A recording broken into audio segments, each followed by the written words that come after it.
Hi friends, welcome to my YouTube channel. Song माने आपण मानकु डुगी गाउली रोसई को बहुत बहुत स्वागत करूची। आपण मानक पई मु गोटे न्यू रेसिपी आनी छी।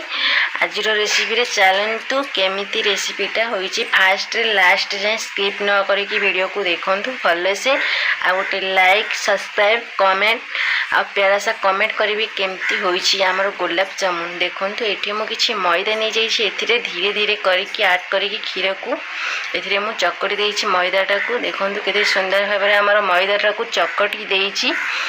एथिरे मु किछि स्मेल आसबा पई भल स्मेल आसबा पई कि नरम हेबा पई कि एथिरे मु किछि गुआ घी को भी ऐड करि नेछि। आउ किछि समय याकू चकटी देबा आउ घोड़ाई कि याकू 10 मिनिट रखि देबा। देखंतु संग माने 10 मिनिट होई जाइछि।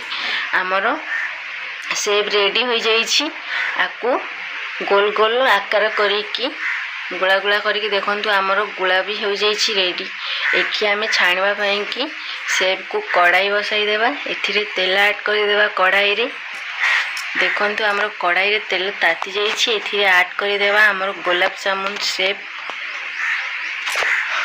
आकु एमती एपट सेपट करी की उल्टो थिबे नल तो पोड़ी जीवो। देखंतु हम केते सुंदर भाबरे हमर गुलाब जामुन सेब रेडी हो जाइछि, छणा हो जाइछि।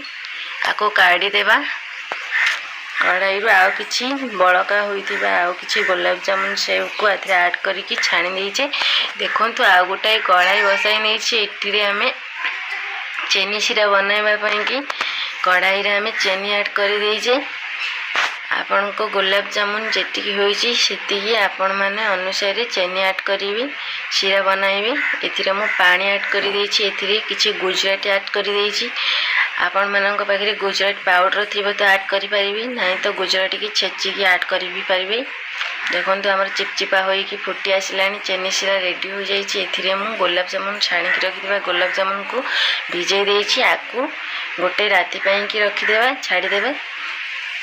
चलंतु देखिबा हमर गुलाब जामुन केमिति होइछि, रेडी हो जाइछि। देखंतु संग माने केते सुंदर भाबरे हमर गुलाब